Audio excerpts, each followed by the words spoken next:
donc, il ferait pas un peu trop chaud ici? Oh là là, qu'est-ce que j'ai froid aux pieds! Il fait chaud. On pourrait pas monter le chauffage, je trouve qu'il fait un peu frisquet. Il fait froid. Ces petites phrases, on les a tous entendues ou même prononcées. Elles traduisent toutes une sensation d'inconfort à laquelle on a envie de mettre fin le plus rapidement possible. Et en général, le premier réflexe consiste à monter ou descendre le chauffage, ce qui malheureusement, vous l'avez sûrement constaté, ne résout pas tous les problèmes. Et oui, le chauffage, c'est un petit peu plus compliqué que cela. En effet, contrairement à une idée reçue, le confort thermique ne dépend pas uniquement de la température de l'air d'une pièce. Non, il y a d'autres paramètres qui sont également essentiels et qui, s'ils ne sont pas respectés, peuvent être à la source d'un inconfort. Tenez, on va prendre un exemple. D'une manière générale, on considère que l'hiver, il faut une température de 19-20 degrés pour se sentir bien à l'intérieur d'une maison. Seulement attention, pour que ce soit vraiment confortable, il faut que cette température soit bien stable, autrement dit, qu'elle ne joue pas au yo-yo. Il faut également qu'elle soit parfaitement homogène, la même température dans tous les coins de la pièce. Ça, c'est pour la température de l'air ambiant. Il faut aussi veiller à ce que les parois ne soient pas trop froides, les fenêtres et les murs. Ce phénomène peut être une source d'inconfort. Voilà pourquoi il faut un système de chauffage qui réchauffe à la fois l'air ambiant, les parois et les occupants de la maison. Ce n'est pas tout à fait terminé. Il faut aussi minimiser les mouvements d'air et veiller à la qualité de ce dernier. Pour que l'air soit agréable à respirer, on recommande un taux d'hygrométrie, c'est l'humidité relative de l'air, compris entre 40 et 60%. Comme pour la température, ce taux d'hygrométrie doit être homogène et bien réparti dans toute la pièce. Or, certains systèmes de chauffage peuvent justement déséquilibrer ce taux d'hygrométrie, rendant l'air plus sec à certains endroits et plus humide dans d'autres. C'est donc en jouant sur tous ces paramètres, la stabilité et l'homogénéité de la température, celle du taux d'hygrométrie et les mouvements d'air, que l'on peut atteindre un confort thermique satisfaisant. Alors bien sûr, les systèmes de chauffage sont des acteurs importants pour atteindre ce confort thermique, mais l'isolation du logement et la performance des fenêtres le sont tout autant. D'ailleurs, très souvent, des travaux d'isolation sont suffisants pour améliorer le confort thermique et dans tous les cas, ils doivent être étudiés avant de rénover un système de chauffage. Pendant bien longtemps, et souvent à juste titre, on a pensé que le chauffage électrique n'était pas en mesure d'atteindre un confort thermique, comment dire, absolu. C'est vrai que quand on parle de chauffage électrique, on pense bien souvent au fameux convecteur. Normal, c'est le tout premier système de chauffage électrique qui a vu le jour. C'était dans les années 70. Comme son nom l'indique, le convecteur fonctionne sur un principe physique simple, la convection. Un convecteur est équipé d'une résistance qui se trouve à l'intérieur d'un caisson métallique. Au contact de cette résistance, l'air se réchauffe. L'air chaud étant moins dense que l'air frais, il s'élève et s'échappe par le haut de l'appareil, tandis que l'air ambiant, plus frais, vient prendre sa place, etc., etc. Ça tourne en boucle, d'où le mouvement de convection. Alors ce système de chauffage est loin d'être parfait. En effet, d'une manière générale, l'air chaud ayant tendance à s'élever, il fait toujours plus chaud en haut qu'en bas de la pièce. Et avec les convecteurs, c'est encore plus flagrant. La température de la résistance grimpe jusqu'à 300 degrés Celsius. L'air chaud qui s'échappe de l'appareil atteint facilement 100 degrés Celsius et parfois plus. Résultat, la température de l'air à l'intérieur de la pièce est, comme vous le voyez, très stratifiée. Et pas la peine d'être un géant pour s'en apercevoir. Même chose avec l'humidité. L'air est plutôt sec au niveau du visage. Dommage, car c'est l'air que l'on respire, alors qu'il est plutôt humide au niveau du sol. Bref, vous l'avez compris, en matière de confort thermique, le convecteur, c'est pas vraiment ce qui se fait de mieux. Le deuxième système de chauffage électrique qui a vu le jour, c'est le panneau rayonnant. On parle également de panneau radiant. On l'appelle comme ça, car il associe à la convection un autre phénomène physique de transfert de chaleur, le rayonnement. Pour bien comprendre, je vous emmène au ski, à la montagne, en plein hiver. Oh non! Un bel hiver avec un beau soleil! Voilà, nous y sommes. La température extérieure est de moins 5 degrés Celsius. Certes, c'est un peu frisqué et pourtant, avec ce beau soleil et malgré le froid, on n'a qu'une idée en tête, celle de retirer l'anorak et de se prélasser en t-shirt à une terrasse. Et tout ça alors qu'il fait moins 5 degrés Celsius. Comme quoi, la température de l'air n'est pas le seul critère du confort. En fait, c'est le soleil qui nous réchauffe directement par rayonnement. Des rayons infrarouges précisément, des rayons invisibles à l'œil nu, mais que nous ressentons parfaitement. D'ailleurs, il suffit d'un nuage et tout de suite on sent la différence. Brrr. Le panneau rayonnant fonctionne sur le même principe. La résistance électrique placée à l'intérieur de l'appareil chauffe une grande plaque qui va rayonner à son tour.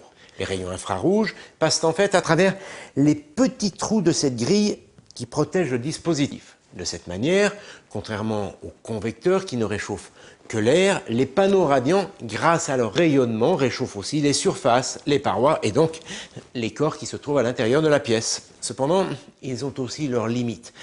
Pour rayonner, les plaques doivent être très chaudes, environ 250 degrés Celsius. Résultat, le rayonnement produit souvent trop de chaleur. D'ailleurs, on le ressent parfaitement lorsqu'on se trouve à proximité du panneau, dans les premiers mètres. Et puis, la température très élevée du panneau provoque là aussi une convection encore très importante qui produit, comme pour les convecteurs, une stratification de la température et du taux d'hygrométrie.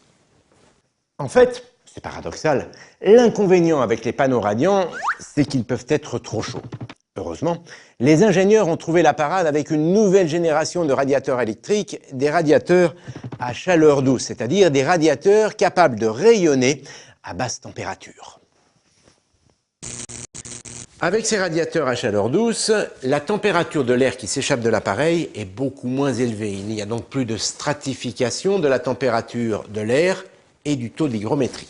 Et puis, avec ces radiateurs, la température de façade de l'appareil ne dépasse pas les 70 degrés Celsius. Le rayonnement qui est transmis est donc plus doux, moins chaud et moins agressif que celui transmis par un panneau rayonnant. Eh bien, c'est ça, ce que l'on appelle la chaleur douce. Autant dire qu'avec ces radiateurs à chaleur douce, on commence à s'approcher d'un confort thermique, disons, très satisfaisant.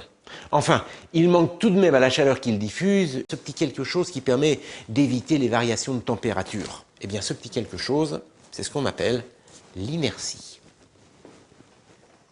L'inertie, c'est la capacité qu'a un matériau d'emmagasiner la chaleur et de la restituer progressivement, sans à-coups.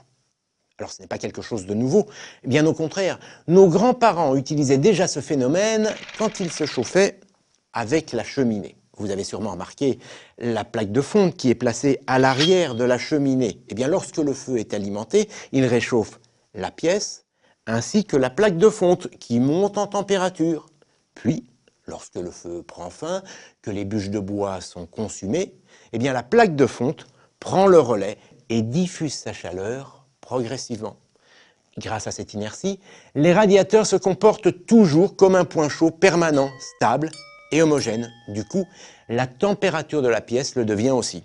Vous l'avez donc compris, c'est en utilisant les propriétés de la chaleur douce, c'est-à-dire un rayonnement à basse température et de l'inertie qui apporte une température stable et homogène dans la durée, que le confort thermique est le plus grand. Aujourd'hui, il existe différents systèmes de radiateurs chaleur douce à inertie. Il y a par exemple les radiateurs à fluide caloporteur. La résistance électrique est placée en bas de l'appareil et elle réchauffe un fluide qui se trouve à l'intérieur et qui ensuite va chauffer la façade en aluminium. Et c'est cette dernière qui se met ensuite à rayonner tout en douceur. Puis, lorsque le radiateur est en veille, eh bien, il n'y a pas de rupture. Grâce à l'inertie du fluide caloporteur, eh bien, le radiateur continue à diffuser doucement sa chaleur. Et puis, il y a des radiateurs qui utilisent un double corps de chauffe, c'est-à-dire deux systèmes de chauffage différents qui sont contrôlés électroniquement et peuvent fonctionner indépendamment. Le radiateur est équipé d'un film chauffant en façade et d'un corps de chauffe en fonte à l'arrière. Concrètement, ce film est parcouru par une résistance extrêmement fine. Ce film fonctionne sur le même principe qu'une vitre dégivrante de véhicule. Il est très réactif, autrement dit, il monte très rapidement en température. Il chauffe la façade qui ensuite rayonne tout en douceur. Alors en général, ce dispositif suffit durant les premières fraîcheurs de l'automne. Puis, quand l'hiver est bien là, eh bien, le corps de chauffe en fonte à l'arrière, vient en renfort et grâce à l'inertie de la fonte, eh bien, la température est toujours bien stable et homogène, même les jours les plus froids.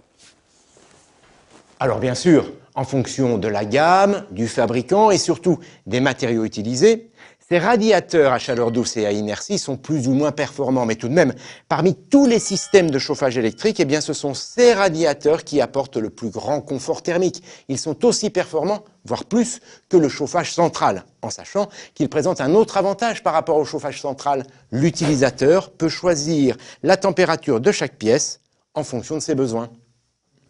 Alors je sais ce que vous allez me dire, et l'écologie dans tout ça? Eh bien en fait, comme dans bien des cas, c'est en fonction de la manière dont il est utilisé qu'un radiateur électrique se révèle écologique et économique. Et oui, désormais, les thermostats qui équipent ces radiateurs permettent de régler très précisément la température. Alors plus aucune excuse pour ne pas régler la température à 19 degrés plutôt qu'à 20, en sachant qu'1 degré en moins peut réduire la consommation énergétique de 7%. Et puis, il faut également savoir que les nouvelles fonctionnalités qui équipent ces appareils permettent elles aussi de réduire la consommation. Tenez, dès qu'on ouvre une fenêtre par exemple, pour aérer une pièce, ce qui, je vous le rappelle, est fortement recommandé, même en hiver, eh bien certains radiateurs détectent la chute de température et se mettent aussitôt à fonctionner au ralenti, ce qui évite de chauffer pour rien et de gaspiller. Et puis, certains radiateurs sont même équipés de détecteurs de présence. Grâce à ce dispositif, ils s'adaptent au rythme de la maison. Une pièce est occupée, il la chauffe en mode confort. En revanche, quand elle est inoccupée pendant un certain temps, ce que l'appareil détecte, eh bien, la température du radiateur baisse progressivement pour économiser de l'énergie. Autrement dit, vous l'aurez compris, le temps des bons vieux convecteurs qu'on appelait familièrement grille-pain est révolu. Avec les radiateurs chaleur douce à inertie, on a la bonne quantité de chaleur au bon endroit et au bon moment.